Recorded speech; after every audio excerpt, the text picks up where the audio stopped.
Have you ever noticed how there are quite a few pubs in London called the Green Man, an enigmatic symbol associated with folklore and believed by some to be a relic of our ancient pagan past? Given all of that, it seems a little bit out of place in the middle of 21st century London. So what's going on here? Why are there so many pubs called the Green Man? First of all, a quick note on what the Green Man is, or perhaps isn't. There's a popular architectural motif of a man's face surrounded by leaves. The association of that motif with the term Green Man is probably a modern one though, often cited as dating to an article in 1939 by Lady Raglan. Whether or not it's correct to refer to those carvings as examples of the Green Man, the term is certainly not a modern one, with the earliest written reference often cited as a play of 1578 by George Whetstone, wherein a scene is described as two men apparelled like green men at the mayor's feast, with clubs of firework. The suggestion there being that this character was already a common feature of festivities and pageantry of the day. To back that up, there's a book by an author called John Bate, published in 1635, which includes a section on fireworks. The cover depicts someone in a Green Man outfit letting off fireworks from a fire club. So the Green Man was established as a cultural figure by the 16th century. But when did the term first appear as the name for a pub? The earliest documented example that I'm aware of is in Samuel Pepys's diary, a mention in 1667 of a visit to the Green Man in Stroud Green. This is the Green Man on Edgware Road, not too far from Paddington Station. It is the southernmost pub on Edgware Road, I believe, and camera suggests that this pub dates all the way back to 1720. Today it's one of those pubs that also doubles as a hostel, a backpackers hostel upstairs. I suspect it was probably a one-time coaching inn. I found a 1791 newspaper mention of the Green Man in Paddington, and at that time it was a calling point for the coach service from St Albans to London. And looking at the route of that coach, it looks like it follows the old Roman road here, Watling Street, that we know in this section at least today as Edgware Road. What I think is particularly interesting about this Green Man are these capitals on the columns at the front of the pub. It was probably an 1860s rebuild, but I suspect this ground floor frontage is late Victorian. And if you look in the capitals there are what appear to be foliate faces. Now we're told that the term Green Man was not associated with that architectural motif until the 1930s, that article by Lady Raglan, and yet here we are, probably an 1890s pub frontage on a pub called the Green Man, with figures that look very much to me like green men.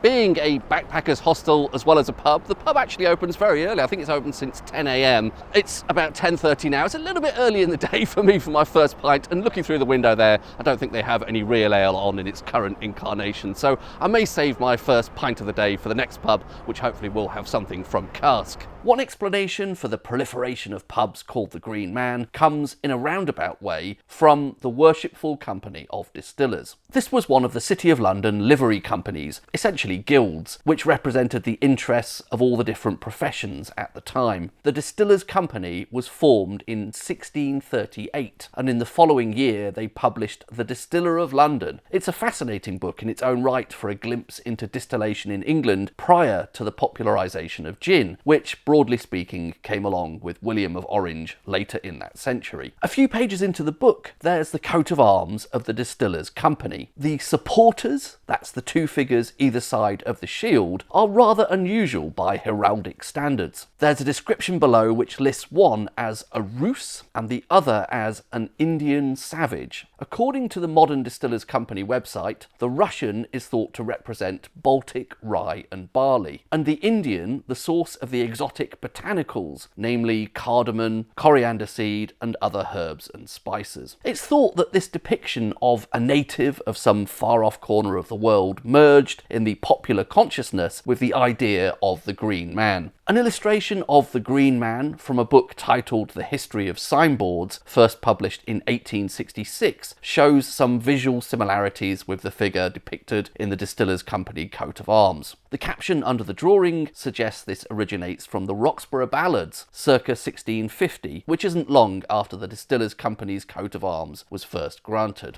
Cheers from the Green Man on Berwick Street, just off Oxford Street. I have actually covered this before in that video about all the dead pubs of Oxford Street. It's a Nicholson's pub today and was apparently first established all the way back in 1736, and I believe throughout that time has been called the Green Man. I found records of Masonic meetings here going back to at least the 1750s. The original pub building is just the right-hand bit as you're facing it, and the left-hand wing was extended into in the 1990s. The pub is a listed building, and Historic England think that the main section is likely an early 19th century rebuild. Today it's a Nicholson's pub, I've probably already said that. It's got a bit of a chain pub feeling on the inside, but quite an impressive lineup here. 10 hand pumps on. I think 2 were given over to cider, but excitingly they had Harvey Sussex Best. Alas, they were just changing the cask, so instead I've gone for a pint of Landlord here. Another possible derivation is that the Green Man is a symbol for a forester or woodsman. There are certainly also a number of pubs which have a name relating to foresters. The Forresters Arms is a fairly common example. But I'm unconvinced this would explain the whole of the broader trend. Sometimes, at least in the modern interpretation on the sign, the Green Man is claimed to be an allusion to Robin Hood. Along with his merry men, he was famed for dressing in green, often cited as Lincoln Green. But again, there are also a number of examples of pubs just straightforwardly evoking Robin Hood in their name. So why beat about the bush by calling your pub the Green Man? Next then, the Green Man on Riding House Street in Fitzrovia, just behind me there. This is rather a fine looking pub actually, with some surprisingly original features. There's still some of the late Victorian etched glass, at least one side of the building. Very much a late Victorian pub frontage there, with that classic Scandinavian combo, possibly Scandinavian, of Norwegian lavakite and Swedish red coastal granite. You can see the name of the pub in a panel on the top at the corner. Inside there is some original Victorian tiling that survives in one corner, and I think at least some of the bar counter and bar back work is also original from the Victorian era. This pub was apparently first licensed in 1765, and the earliest newspaper mention I found for it was from 1772, at which time the address was on Union Street. I noticed they had draft bass on the hand pumps, alas with a back soon sign on it. Definitely would have stopped for a pint of that had that been there. Otherwise it was another pint of Landlord, I think was the other offering on the hand pumps. So I think I may just wait till the next pub, but this is it's a great pub, the Green Man in Fitzrovia, a lot of character. According to the Dictionary of Phrase and Fable in 1885, the Green Man as a public house sign represents the gamekeeper or squire's chief man, who at one time used to be dressed in green, and Crabbe's The Borough, a poem published in 1810, is given as a citation for that. The dictionary also mentions that men who let off fireworks were called green men in the reign of James I.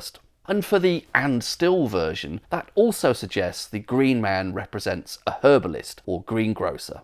In the Fireside Annual, 1876, we have a contribution from Samuel B. James, who seems convinced the origin of Green Man and Still is the French l'homme vert et tranquille, and he suggests it derives from a May Day custom in France that anyone found not wearing a green sprig would be liable to a fine. So anyone with that green sprig would be calm and still. One last theory, which I haven't seen written about anywhere else, is that it may actually be a bit of old-fashioned slang for an individual who wasn't considered particularly seaworthy. A publication covering the acts published under William III and Queen Anne mentions one other interpretation of the term Green Man as an individual who had never been at sea before. At the time, there was apparently a law which required every fifth man on vessels sailing to Newfoundland to be someone who was not a seaman. Quite why, I'm not sure. I've made a bit of a detour en route to the final Green Man pub, at least in central London, to come by way of Tottenham Court Road. This is the corner of Tottenham Court Road and Wimble Street. And there is an incredibly elaborate pub here called the Rising Sun that I don't think I've ever featured in a video before. I don't think the interior has much original fabric, but the exterior, I hope you'll agree, is rather magnificent. Alas, there is some building work going on here, so some of it is covered in scaffolding. But the reason I'm including this, of course, this is not a pub called the Green Man, but there does appear to be a green man or foliate figure, architectural motif at the base of that, I don't know, projecting, how would we describe that? Plinth, is that the right word for it? A couple of cherubs up top there and down there. Is it a green man? I'm not sure. Might be a green man, might be some other figure. Looking at some famous examples from history of pubs named the Green Man and Still may help to explain how this name proliferated throughout the country. Arguably the best known was a pub, or in fact two pubs, of that name on Oxford Street. The earliest written reference I found to a Green Man and Still on Oxford Street was in 1756, already at this time described as the Old Green Man and Still. This was a calling point for the Oxford Flying Machine, a coach service between London and Oxford. The location at that time is given as the end of Swallow Street, so looking at Horwood's map of 1799, that would probably have been one of these buildings around here. Although there is still a small remnant today of this end of Swallow Street, much of the street layout in this immediate vicinity would have changed in the 1810s and 1820s as a result of the building of Regent Street and what we know today as Oxford Circus, earlier Regent Circus. So it's possible the original pub building would have been demolished at that time. By 1818, there are mentions of Moore's Green Man and Still at 122 Oxford Street. Assuming the numbering on Horwood's map was still being used, that's on the north side here. A pub remained on that site into the 20th century and adopted the name Scotch Stores sometime around 1848. I touched on that in the video about the dead pubs of Oxford Street. In 1844, there's a single advert mentioning both Green Men and Stills on Oxford Street, and by this time they had both morphed into parcel and booking offices for the railways, a common fate of many former coaching inns. The other Green Man and Still mentioned there, Griffin's, lingered on into the 20th century just, and there's an article in 1906 about it being part of a compulsory purchase for the building of one part of Oxford Circus Tube Station, the tube station building at the northwest corner of where Argyle Street meets Oxford Street. So both of the Green Men and Stills on Oxford Street were associated with long distance travel, first by coach, later by rail. If indeed this pub name did derive from the City of London Distillers Company, then this may have been the conduit that helped the name to spread to the rest of the country. Finally then, of the Green Man pubs in central London, we have the one on Euston Road, very close to Great Portland Street Station. I featured this at the end of that video called something like More Fitzrovia Pubs, and I think this is a large part of what piqued my curiosity into this preponderance of Green Man pubs here in London. This may be the longest running of all the Green Man pubs we're going to look at here in London, albeit that it wasn't always called that. It was earlier known as the Farthing Pie House. You can see that on John Rock's map of 1746, at a time when this area was largely rural. It was surrounded by fields. You can see a farm nearby. However, by the time of the Noyster Grundis map of London in 1770, it is labelled as the Green Man, and that was at a time when much of what we now know as Fitzrovia was being developed. This was quite a well-known pub in its day, and perhaps in part because of its isolated location, it was much drawn and painted. Here, for example, is a depiction of it painted by Thomas Hosmer Shepherd sometime in the 1800s, based on a drawing that he'd seen from the previous century. It does seem at that time that the signboard depicts a green man, albeit more of a Robin Hood-like figure than the wild man seen elsewhere, but I think the text underneath reads something like Old Farthing Pie House. It appears to me as though it was using both of those names at that time.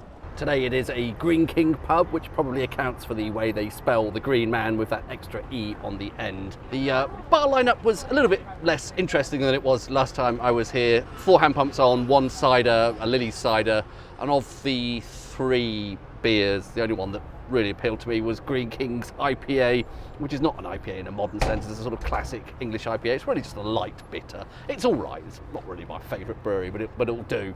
In conclusion then, it's hard to say for sure which of the many suggested derivations for the Green Man as a pub name is primarily responsible for its popularity in history and its surprising endurance on pub signs today. Although it does seem a bit tenuous, at least some instances of the Green Man as a pub name must be accounted for by that connection to the Distillers Company and their coat of arms. Particularly where the Green Man is paired with "and still," it seems too much of a coincidence to overlook. Although some sources suggest that the Green Man there represents a herbalist rather than the supporter as shown on the coat of arms of the Distillers Company. But I think a certain amount of it must be down to the role that the Green Man played in pageantry and festivities. And there are, of course, still extant or perhaps revived examples of this. The Jack in the Green in places like Hastings comes to mind. Quite apart from whatever basis the figure may have had in folklore and some real or imagined pagan past, there clearly was a time in the 16th and 17th century when the Green Man was seen as an integral part of festivities. I'm sure in at least some cases, pubs choosing this enigmatic name to go on their sign were trying to evoke just that. Hope that's been interesting. Thanks for watching. Cheers.